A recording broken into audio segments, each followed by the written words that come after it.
Bom dia com Jesus. Bom dia com Jesus. Amém. Agora valeu. Amém. Muito bem. Vocês são um povo de coragem. E então nós devemos expressar, não é? Expressar a nossa coragem. Nós vamos meditar na mensagem Olhe, que é um tema e tanto. Olhe, né? E vamos alcançar, talvez na próxima ou nas próximas escolas, né? Vamos alcançar coisas muito profundas, gostosas, né? E nós sabemos que em todas as circunstâncias da vida, nós devemos estar olhando para Jesus. O profeta diz, quer morramos ou vivamos, é olhar para o Calvário, não é? Que afundemos ou flutuemos, é Ele, é Cristo, é Deus.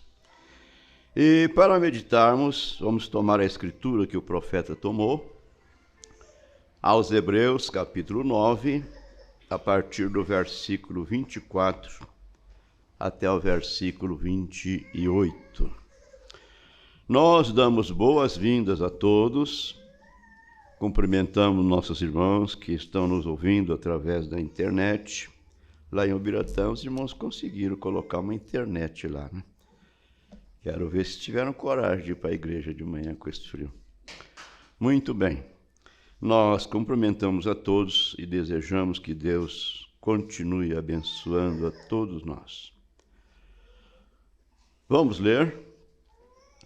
Porque Cristo não entrou num santuário feito por mãos, figura do verdadeiro, porém no mesmo céu, para agora compadecer por nós perante a face de Deus.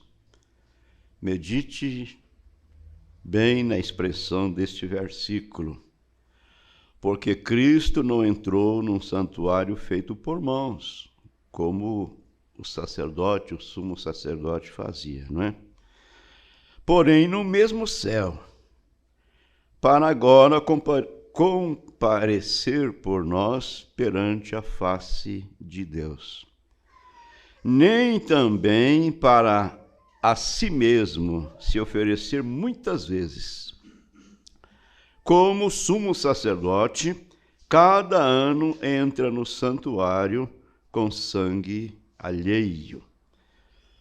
Arão, que era o sumo sacerdote, entrava no santuário uma vez por ano, levando sangue, né, de animais em suas mãos, em uma vasilha, para oferecer pelos seus próprios pecados e pelo pecado do povo. Então, o escritor está dizendo, nem também para a si mesmo se oferecer muitas vezes, como o sumo sacerdote cada ano entra no santuário com sangue alheio. De outra maneira, necessário lhe fora padecer muitas vezes, desde a fundação do mundo. Mas agora,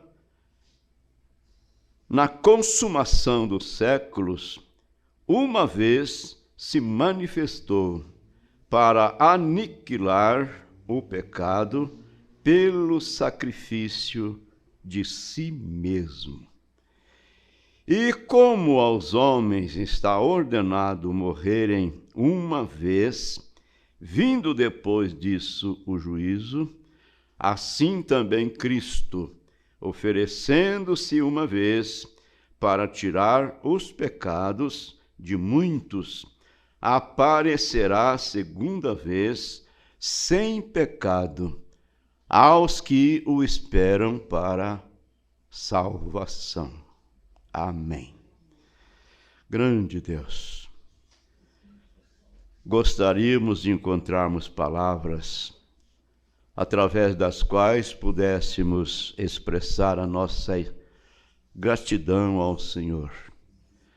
Porém, ó Deus, a palavra que encontramos em nosso vocabulário é dizer-te obrigado, Pai, de coração e alma, pelo que o Senhor tem feito por nós, pelo que o Senhor está fazendo por nós nesse tempo final, nesses dias de tantas confusões religiosas.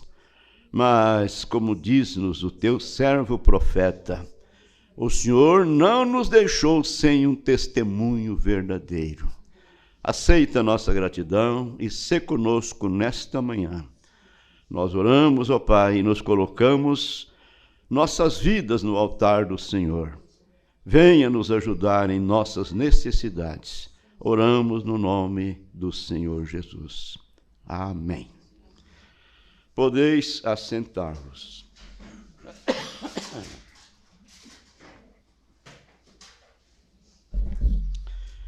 Este lugar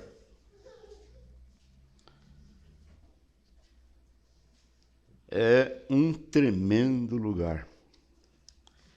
E por isso dá tremedeiras, dá dor nas pernas, dá vontade de ir no banheiro. O pregador nunca se acostuma com isso. E quando ele se acostuma e pensa que vai se aparecer diante do povo, ele sai derrotado. Esta é a verdade. Mas nesta mensagem, nós já meditamos em uma escola, não é? E já aprendemos com o profeta que o mundo inteiro está olhando para alguma coisa. O mundo inteiro está olhando para alguma coisa.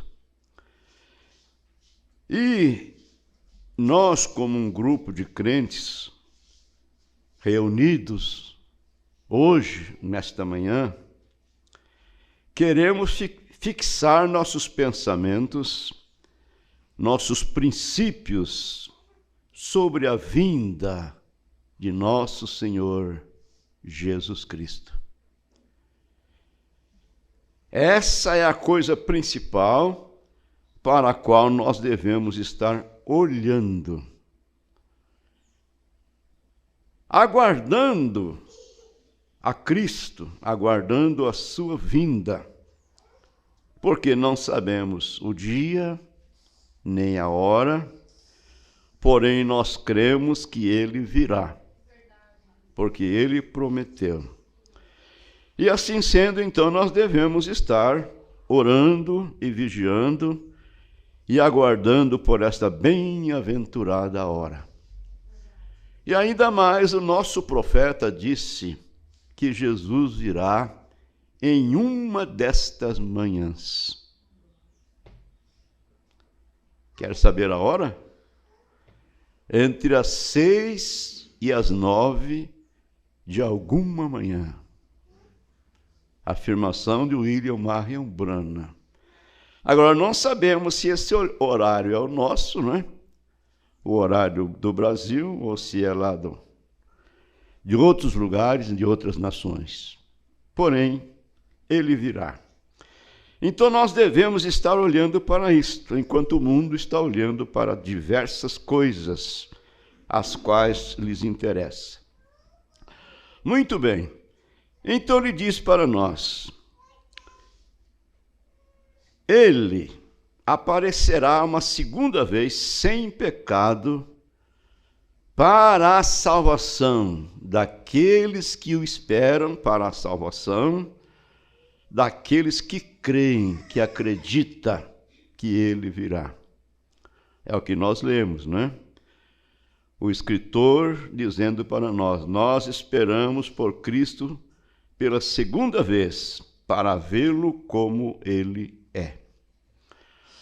Agora, amados, uma declaração que somente Deus, através de um profeta, Porque o profeta é a boca de Deus. Somente Deus, através de um profeta, podia trazer para nós uma revelação como esta. Ele diz: agora sabemos que a palavra é Cristo. Apesar de estar escrito na Bíblia Sagrada, porém nós líamos e não podíamos entender. Lá no Evangelho de São João, no primeiro capítulo, primeiro versículo, está escrito: no princípio era o Verbo, e o Verbo estava com Deus, e o Verbo era Deus. Verbo quer dizer palavra. Veja bem, no princípio era a palavra, e a palavra estava com Deus, e a palavra era Deus. E a palavra se fez carne e habitou entre nós. Então o profeta cita essa escritura e diz: agora sabemos que a palavra é Cristo. E em Hebreus capítulo 13, verso 8, a Bíblia diz que ele é o mesmo ontem, hoje e eternamente. Portanto, é para a palavra que nós olhamos. Amém. Pois ela é a expressão de Deus. Nós vemos aí na beira das rodovias algumas frases escritas, pregadas nas árvores. Você já leu a Bíblia hoje? Ela é a expressão de Deus. O irmão está com uma mensagem, olhe.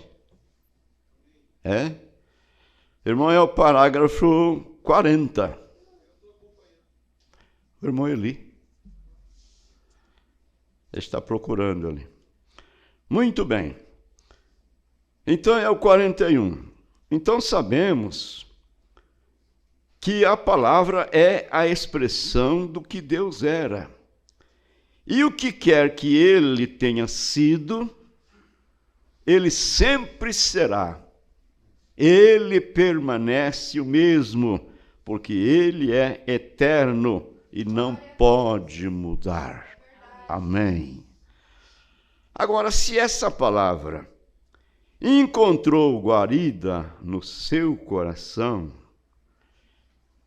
é Deus que está aí. Porque essa palavra é Deus. Amém. E sabemos que a palavra, ela é a semente original. A palavra de Deus é a semente original. Porque Deus criou tudo pela palavra. Amém. Então, se essa semente encontrou aí o seu coração tornou-se uma terra fértil, não é? Onde essa palavra foi semeada. Amém. E esta semente precisa ser regrada. Isso quer dizer aguada, molhada, para que ela possa produzir frutos. Amém. Agora, amados irmãos, o profeta diz assim: que esperança nos dá? Que esperança temos nós? Que Deus não nos tenha deixado sem um verdadeiro testemunho nos dias de confusão em que vivemos hoje. Que esperança isso nos dá? Uma segurança que Deus não tem nos deixado sem um verdadeiro testemunho. Ele continua dizendo: nesses dias de confusão em que vivemos hoje, nesses dias de tanta confusão religiosa. Permita uma expressão pessoal. Eu me converti na Igreja Assembleias de Deus. Ali foi o meu nascimento na fé. Muito bem. Mas a gente via e ouvia muitas coisas que a gente não podia entender. Não podia entender. Não tinha uma explicação. Por exemplo, quando você fala em línguas estranhas, você recebeu o Espírito Santo. Então, para eles, essa era a evidência de que a pessoa tinha o Espírito Santo, era quando a pessoa falasse em línguas estranhas. Mas a gente via e ouvia alguns irmãos falavam em línguas estranhas, ou que falavam em línguas estranhas, porém, o testemunho era péssimo. Então a pergunta era, mas que Espírito Santo é esse que o irmão recebeu? Mente, meu Deus do céu. Só não dá nó nas goteiras, porque não tem jeito. É verdade. Então a gente tinha essas perguntas, essas interrogações. Mas quando Deus, pela sua soberana graça, deixou que esta mensagem chegasse para nós aqui no Brasil, então o profeta de Deus vem e diz, você pode ter o Espírito Santo falando em línguas estranhas, e você pode falar em línguas estranhas sem ter o Espírito Santo. É verdade. Porque as línguas estranhas é um dom espiritual. É um dom, não é o Espírito Santo, mas é uma dádiva do Espírito Santo. Então, o irmão Branham está dizendo que esperança nos dá que Deus não nos tenha deixado sem o verdadeiro testemunho nos dias de confusão em que vivemos hoje. No entretanto, certamente somos um povo privilegiado. Aleluia! Certamente, verdadeiramente somos um povo privilegiado. Você reconhece isso? Dê glória a Deus. Glorifique o nome do Senhor. Porque, na verdade, nós não tínhamos nenhum mérito, nós não merecemos.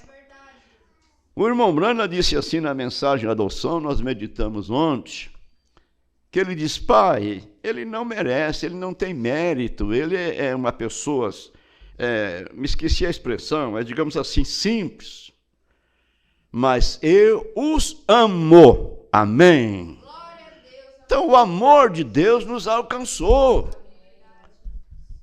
Irmão Branham chega a dizer, veja os milhões que poderiam ter sido salvos, os milhões que perecem, porém salvou a mim e a você. Aleluia. Abriu o seu entendimento e mostrou para você as grandes verdades das Escrituras Sagradas. No entretanto, certamente somos um povo privilegiado. Se apenas olharmos para o verdadeiro testemunho que temos, a palavra, veja, porque essa é a revelação completa de Deus sobre Jesus Cristo. O Elias prometido para esta era, ele veio para nos guiar diretamente para a palavra de Deus. Ele veio para restaurar a palavra, restaurar todas as coisas. Então ele veio e mostrou para nós o batismo apostólico, o batismo bíblico, que é no nome de nosso Senhor Jesus Cristo. Mostrou para nós o Pai no Filho, o Filho no Pai, coisa que a gente lia, porém não podia entender, não é isso? E somos verdadeiramente um povo privilegiado. Agora, precisamos estar olhando para a palavra e procurando colocá-la em prática na nossa vida. Então ele continua dizendo,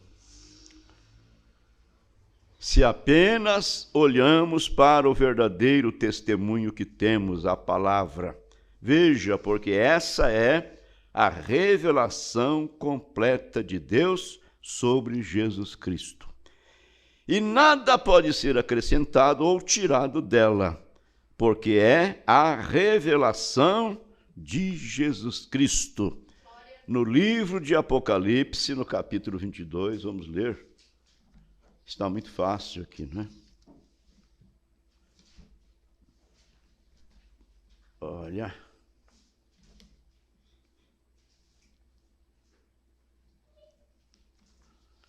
Versículos 18 e 19.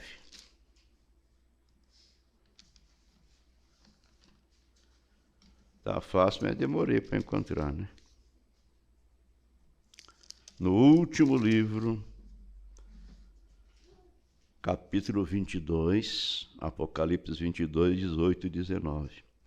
Porque eu testifico a todo aquele que ouvir as palavras da profecia deste livro, que se alguém lhe acrescentar alguma coisa, Deus fará vir sobre ele as pragas que estão escritas neste livro.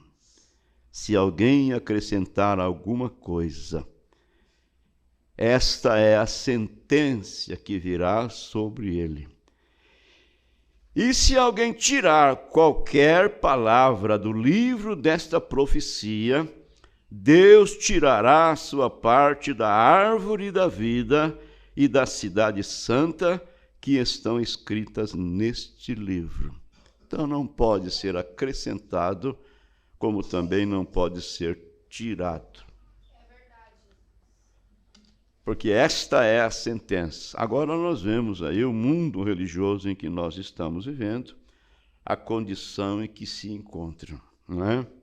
Longe das Escrituras. Então, Deus nunca deixou o seu povo sem uma verdadeira testemunha. Deus vai julgar o mundo por Jesus Cristo, e se Jesus Cristo é a palavra, então Deus julga a igreja ou o mundo pela palavra, pois ele é a palavra. E há um julgamento vindo, e o pecador sabe disto. Misericórdia. Sabe, porém, não se refugia na palavra, porque na verdade não depende de quem quer nem de quem corre, né? Depende de Deus, que usa de misericórdia. Pela graça sois salvos por meio da fé, e isso não vem de vós, é um dom de Deus. Agora, no parágrafo 44, o profeta nos diz: muitas pessoas, quando você fala de igreja, elas têm uma ideia em comum. O mundo, quando eles passam pela igreja, digo, o corpo de Cristo reunido, eles pensam nas nossas mulheres com cabelos longos e crespos, com vestidos pretos e tudo, e pensam nos homens de dedos longos, vestidos com roupas pretas, e sempre os condenando. Num bom sentido da palavra, isto é verdade, porque a igreja é um povo peculiar, um povo chamado. E a razão pela qual parece dessa forma para aquele homem que quer julgar a igreja nessa condição, é porque a igreja está sempre apontando um dedo condenatório para tudo que ele pensa ser bom. E se é pecador, pensa que o pecado é bom, os prazeres da vida, como viver no mundo. Então, para que nós possamos entender, as pessoas passam em frente a uma igreja e vê o povo de Deus reunido e então eles pensam, né? Pensam nos homens e sempre estão condenando-os. Está vendo? Está falando mal de nós, está nos condenando. Porque quando você fala do fumo, o fumante se sente ofendido. Quando você fala da bebida alcoólica, aquele que costuma beber se sente ofendido. Não é isso? Porque o pecador pensa que aquilo é bom. Eles acham que o pecado é bom. E que nós estamos sempre condenando-os. Então o profeta diz, num bom sentido da palavra, isso é a verdade, o que eles pensam. Num bom sentido da palavra. Porque a igreja é um povo peculiar, é um povo chamado. Veja bem, mas se eles pudessem entender que essa é a única maneira pela qual Deus pode salvá-los, porque a fé vem pelo ouvir e ouvir a palavra de Deus. Então a razão pela qual parece dessa forma para aquele homem que quer julgar a igreja nessa condição, é porque a igreja está sempre apontando um dedo condenatório para tudo que ele pensa ser bom. E se é pecador, pensa que o pecado é bom, os prazeres da vida, como viver no mundo, eles pensam que isso é bom. Mas nós aprendemos aqui na mensagem Vida, aqui no parágrafo 66, o profeta William Branham nos diz, agora a vida, todos querem pensar na vida. E a vida, a palavra vida, teve um aspecto pervertido nela. A vida, a palavra vida, teve um aspecto pervertido nela. Porque a própria vida, ela mesma, tem um aspecto pervertido. Deu para entender? A palavra vida teve um aspecto pervertido nela, na palavra, porque a própria vida tem um aspecto pervertido. E muitas vezes as pessoas querem se referir à vida como tendo um bom tempo, entre aspas, né? Bebendo, fumando, se embriagando e saindo, e eles dizem, isto é que é vida. Isso é que é vida. Mas que vidão, hein? Mas quão enganados eles estão. Isso é morte, hein? Não é vida, é morte. No parágrafo 74 da mesma mensagem Vida, ele diz, veja você, se Satanás tem um reino, e ele tem um reino. Ele diz, se Satanás tem um reino, e ele tem um reino, lá em São Mateus 4, ele disse para Jesus, mostrou o mundo e os reinos dele para Jesus, e disse, tudo isso te darei, se prostrado me adorar. Deu para entender? Então, Satanás tem um reino. Porém, se ele tem um reino, ele tem que ter uma economia falsa. Ele tem que ter algo para lhes apresentar, para fazê-lo pensar que estão vivendo, fazendo aquilo. Mas está absolutamente do lado oposto, porque isso é morte na forma da vida, vem? É uma perversão da vida verdadeira. Na mensagem Olhando para o Invisível, no parágrafo 9, o profeta nos mostra que Deus criou o homem à sua imagem e semelhança e o chamou para que ele, o homem, andasse pela fé, crendo no que Deus é, crendo no seu Criador, sabendo que Ele é o Todo-Poderoso, confiando nele não vai faltar nada. Amém. Então ele diz, é estranho que o homem escolhesse andar pela visão. através daquilo que os olhos naturais podem ver, ao invés de andar pela fé. E após a sua formação, veja bem, o seu ser e tudo que habita nele haver sido feito à semelhança de Deus, e Deus é aquele grande Jeová, o qual chama aquelas coisas que não são como se fossem. E o homem foi feito para viver com Deus desta maneira, embora ele tenha escolhido andar conforme a sua visão. O homem deseja ser o seu próprio patrão. Ele não quer que ninguém lhe diga o que fazer. Esta é apenas a natureza do homem. Isso foi provado ser assim no jardim do Éden, quando ele perdeu o seu companheirismo com Deus, escolhendo seguir o seu próprio caminho e não tendo ninguém para dominá-lo. Mas o homem sem Deus, ele não é nada. O homem sem Deus, ele é pior que um animal selvagem. Porque o animal selvagem não tem entendimento. Ele não tem uma alma. Mas o homem tem.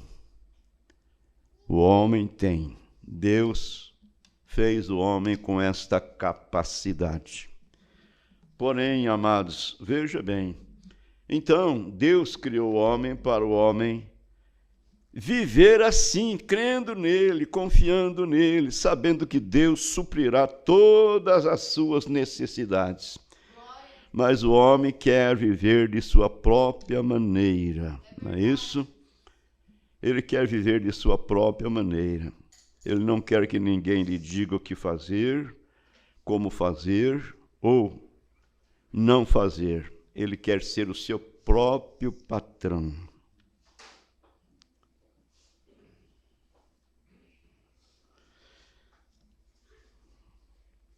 Então, amados, estamos vivendo em um grande dia. O profeta de Deus nos diz assim: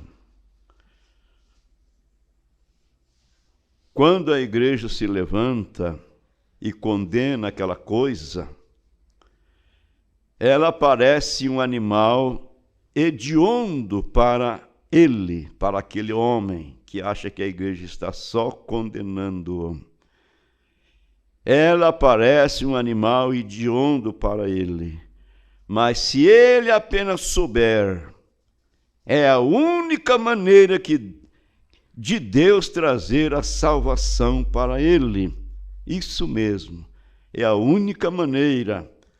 É expressando a palavra de Deus pelos lábios de seus servos, pelos lábios dos seres humanos, pelos lábios daqueles que têm sido chamados por Deus para levar essas boas novas de salvação. Então o profeta diz no parágrafo 46 que Deus poderia ter escolhido pregar o evangelho pelo sol, pela lua, pelas estrelas, pelo vento ou pela natureza. Mas ele escolheu homens para pregar o evangelho, e é daí que virá a voz de Deus. E você pode julgar a voz de acordo com a palavra que ela expressa.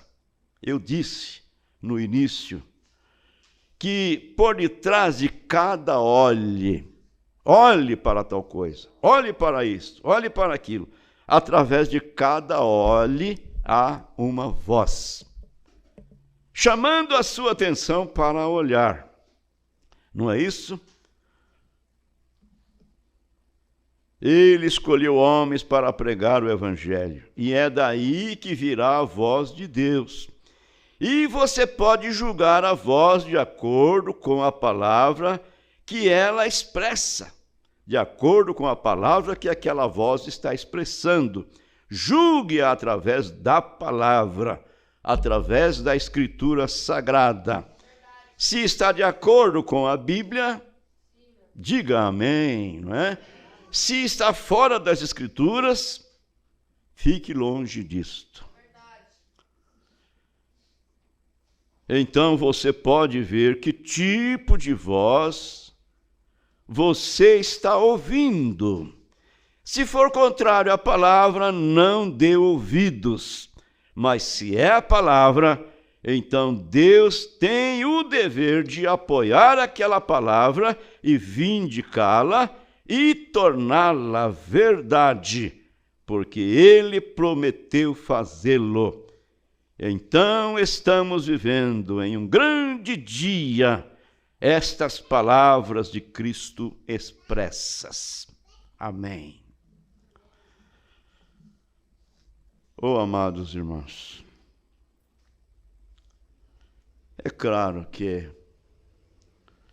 não é para todos. Há duas sementes vivendo aqui na terra. Jesus comparou isso com o joio e o trigo. Ambos se alegram pelo sol, porque precisam do sol, se alegram pela chuva, porque precisam da chuva. Então, quando chove, o trigo se alegra pelas bênçãos, não é? De Deus que está caindo sobre ele para que ele cresça, para que ele desenvolva. E o joio, da mesma forma, se alegra também, porque ele precisa daquela mesma chuva para crescer.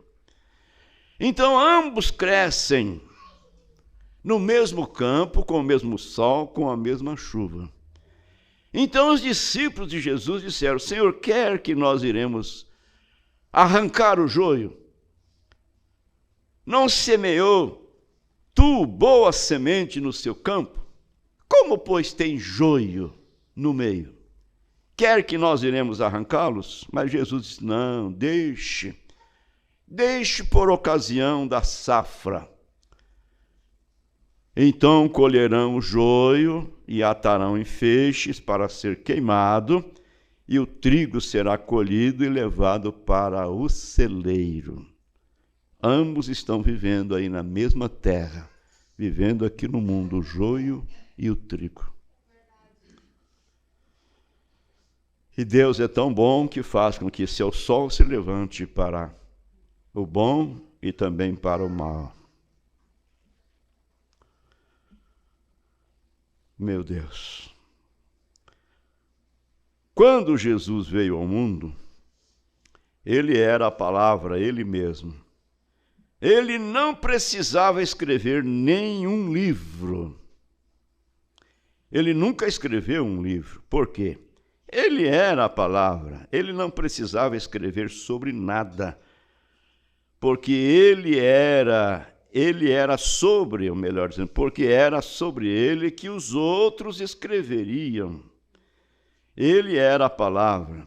Portanto, ele não escreveu nada de próprio punho. Ele era a própria palavra, ele mesmo, ontem, hoje e eternamente. E então ele ainda permanece a palavra. E ele disse aos judeus um dia, ele disse: quem pode me acusar de pecado? Agora, pecado é incredulidade. Quem pode apontar o dedo para mim e dizer que não cumpri todas as palavras que foram escritas sobre mim?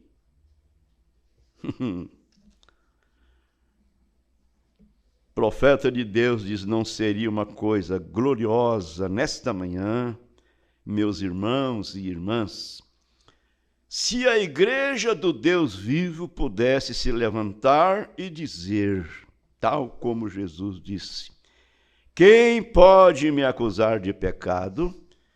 Quem pode me acusar de incredulidade? Porque pecado é incredulidade. Fumar, beber e fazer todas essas coisas não é pecado em si. São atributos do pecado. As pessoas fazem isso porque elas são incrédulas. Se fossem crentes, não as fariam. Então seria uma coisa gloriosa, disse o profeta, se a igreja do Deus vivo pudesse se levantar e dizer: quem pode me acusar de pecado? Cada dom que Deus prometeu na Bíblia e tudo que ele prometeu que seria feito está operando bem entre nós hoje. Isso não é uma coisa maravilhosa? Quem pode? Então nós, os pensamentos denominacionais desapareceriam totalmente da existência quando pudéssemos ver Deus fazendo por si mesmo, ou falando por si mesmo. E Deus fez isto no ministério do Elias desta era, porém muitas pessoas, mesmo estando vendo-o fazendo isso pessoalmente, não creram nele. Nos dias do Senhor Jesus Cristo, as pessoas, muitas delas, vendo Jesus fazendo o que ele fez, os sinais do Messias, não creram em Jesus. Meu Deus! Mas aquela mulher samaritana creu. Vejo que tu és profeta. E ele confirmou dizendo: eu sou, eu que falo contigo. Amém. Agora, o porquê de tudo isto? É porque ela tinha uma representação lá em cima. Ela tinha o seu nome escrito no livro da vida do Cordeiro. Então ela viveu uma vida em pecado aqui, mas chegou a hora dela ser libertada. Que coisa, não é? Uma mulher que possuiu 5 maridos e agora estava vivendo com um que não era seu marido. Ao falar com Jesus, percebeu que Jesus era o Messias, enquanto que os sacerdotes de então não puderam ver nada nele. Jesus fazia o milagre e eles diziam: ele faz isso porque ele é Beelzebu, ele é o príncipe dos demônios. Mas a mulher samaritana disse: eu vejo que tu és profeta. Amém. Graças a Deus. Tantas pessoas olhando diferentes. O mundo inteiro está olhando para alguma coisa. Tantas pessoas olhando diferente. Ninguém quer morrer. Ninguém quer se perder. Todos querem estar na presença de Deus. Todos querem ser salvos, não é? Eu quero, você quer, todo mundo quer. Mas não estamos dispostos a vir da maneira que Deus providenciou para que viéssemos. Entendem? Essa é a diferença. Ninguém quer se perder, ninguém quer ir para o inferno, para o lago de fogo, não é? Como nós ouvimos no dia 1º, né? Aonde o fogo não apaga e o bicho não morre. É o bicho que vai para o fogo, né? Pastor Adão deixou uma boa lembrança, né? Não é gente que vai para o fogo, é o bicho. Meu Jesus amado. Coisa boa demais, né? Meu Deus, eu nesses dias de chuva estava vivendo, viu? Vivendo aquele trabalho. Foi bom, viu, irmão Eli? Foi muito bom. Então, amados, ninguém quer se perder, ninguém quer ir para o inferno, para o lago de fogo. Todos querem ir para o céu. Mas veja bem, o profeta está dizendo: mas não estamos dispostos a vir da maneira que Deus providenciou para que viéssemos. Cada um quer ir ao céu de sua própria maneira. Quer ir ao céu, quer ser arrebatado, porém através da maneira da sua igreja, da igreja que ele pertence. A minha igreja é a maior igreja, é a maior denominação, tem mais gente na minha igreja, a minha igreja é a que mais opera milagres, não é? Mas Deus não providenciou igreja alguma para alguém chegar ao céu através dela. Deus providenciou Jesus Cristo, e Jesus Cristo é a palavra. Amém. Fiquemos com a palavra. Firmemo-nos na palavra, porque esse é o caminho providenciado pelo nosso Deus. Irmão Brana conta-nos uma história para fazer aqui uma inferência. Ele diz: meu filho Billy, outro dia, me deu uma câmera e ele me mostrou um objeto e ele disse: papai, tire uma foto daquilo. Bem, era uma Petri de 35 milímetros e peguei aquela pequena câmera e olhei para o objeto. Havia cerca de 3 daqueles objetos parados ali. Um cacto saguaro, um cacto saguaro. Eu podia ver um talo, 2 talos, 3 talos. E abaixei de novo e olhei, só tinha um talo. Coloquei de volta, parecia que eram 3 talos. O binóculo estava desfocalizado, né? Meu Deus. Era um, porém, quando usava o binóculo, parecia 3.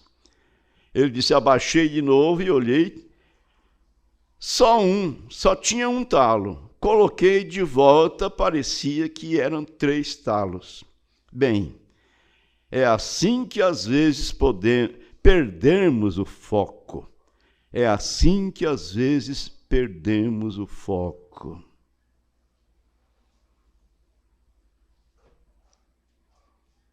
Irmão Brana, ele diz assim: eu não tenho nada contra as denominações, as igrejas, mas vejam o estrago que elas têm feito. É verdade. Meu Deus. Então, as pessoas querem olhar para Jesus, querem olhar para Deus através da igreja. Não é através da Escritura. É através daquilo que a igreja está falando. Então o profeta diz: veja se aquela voz está tentando lhe mostrar a palavra. Se não for a palavra, não dê ouvido para isto. Meu Deus, é assim que às vezes perdemos o foco. Temos um telêmetro, é um objeto usado para focalizar objetos a longa distância. E tentamos focalizar algo de Deus em algum lugar distante ou algo assim. Talvez não tínhamos usado o nosso telêmetro,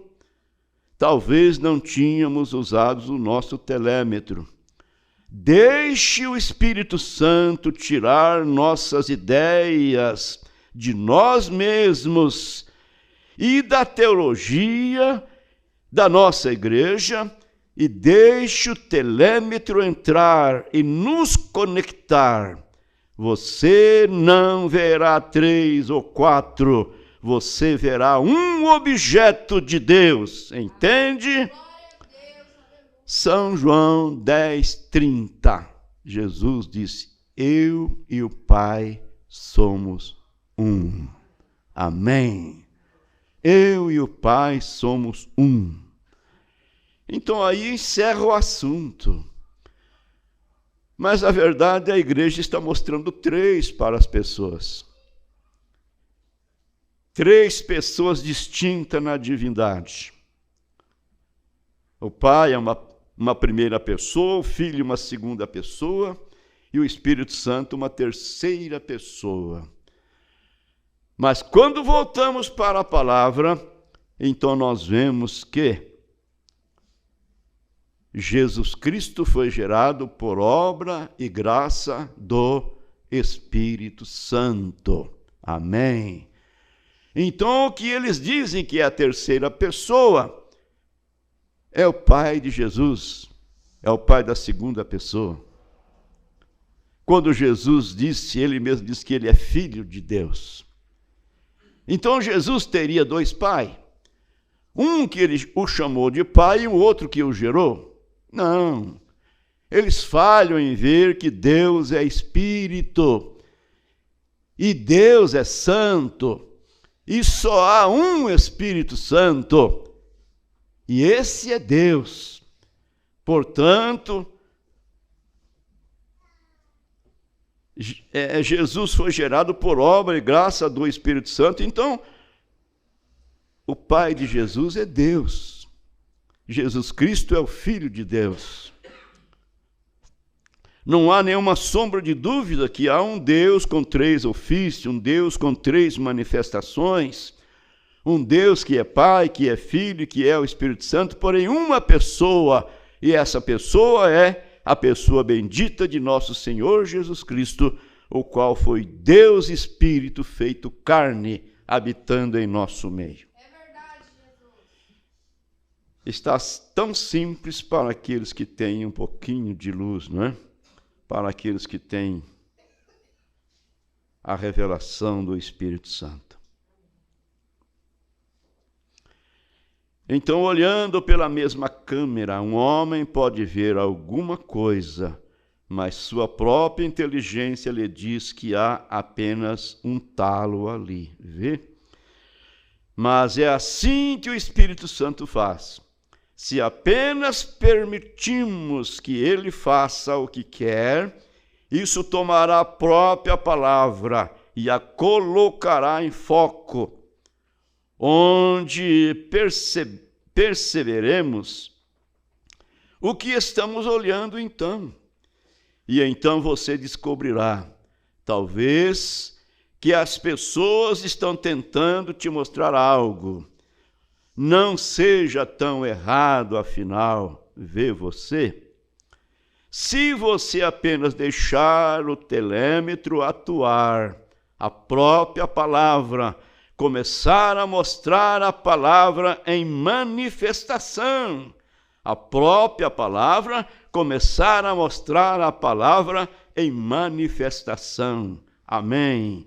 Fará isto se você apenas permitir. Vê? Mas você tem que usar o telêmetro para obter o seu. Se ele focalizar uma vez, o fará novamente.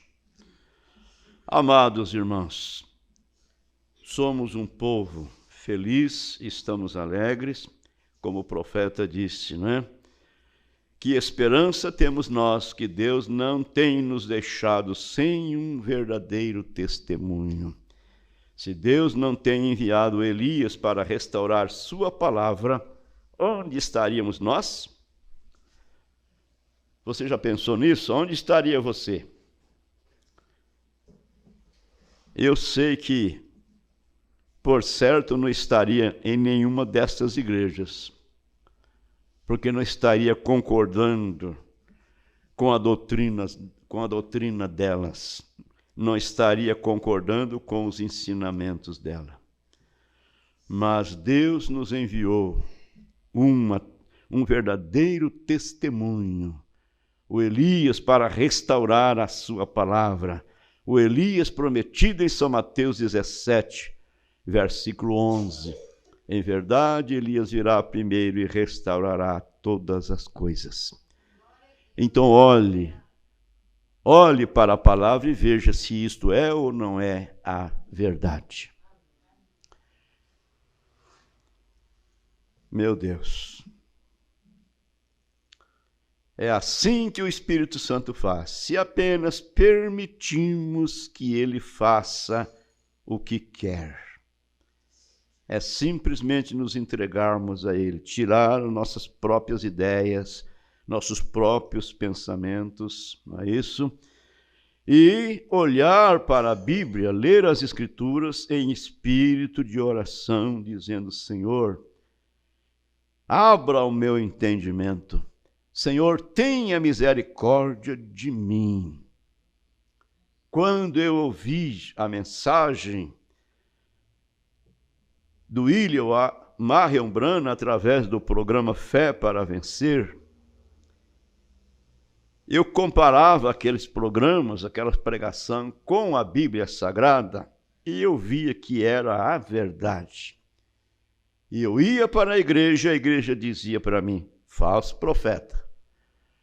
São Mateus 24 está em ação. Falso profeta nos últimos dias. Mas eu olhava lá e via Atos 2:38 para sermos batizados em nome do Senhor Jesus. Eu disse para eles um dia, se vocês me batizam em nome do Senhor Jesus, eu fico contente. Não, mas você já foi batizado, rapaz. Quando falou Pai, Filho e Espírito Santo, falou Jesus. Não é assim que a Bíblia ensina. E foi indo, até que Deus me concedeu graça. Deus me ajudou através de sonhos espirituais.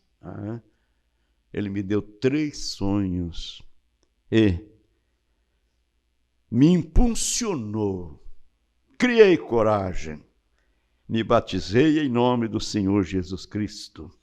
E quando eu cheguei na igreja com essa notícia, me deixaram de lado. O irmão Albertino crucificou a Jesus outra vez. É o que eles falam. Você batiza de novo, você crucifica Jesus de novo. Mas a verdade é que desde então, eu sei onde estou firmado. Nós sabemos onde nós estamos firmados. E convidamos nossos irmãos denominacionais a examinar esta mensagem. Examine isso com o binóculo de Deus, deixando o Espírito Santo dar para você a revelação da palavra. Aí você vai ver o Pai no Filho, o Filho no Pai. Não disse Jesus, quem vê a mim, vê o Pai. Como dizes tu, mostra-nos o Pai. Não crês tu que eu estou no Pai e o Pai está em mim? Oh, amados, de que maneira o Pai estava no Filho? Uma pessoa dentro da outra? Não, o Pai sendo Espírito, habitando naquele corpo que Ele mesmo gerou no ventre da Virgem Maria. Bondoso Deus, obrigado de coração e alma, bom Pai, pelo que o Senhor tem feito por nós. O homem, com sua sabedoria própria, ele fica como um carro na lama patinando. E quanto mais se pisa no acelerador, mais ele patina. Mas o Senhor, através de sua misericórdia, veio e nos tirou de lá. Abriu nosso entendimento, mostrou para nós as verdades das Escrituras. Como somos agradecidos a Ti, ó bom Deus. Verdadeiramente somos um povo privilegiado. E oramos e colocamos, ó Pai, aqueles que ouvirem esta mensagem, esta pregação gaguejada, que Teu Espírito Santo possa falar em cada coração. Ó Deus, agradecemos por esta manhã, no precioso nome do Senhor Jesus. Amém, Senhor. Amém.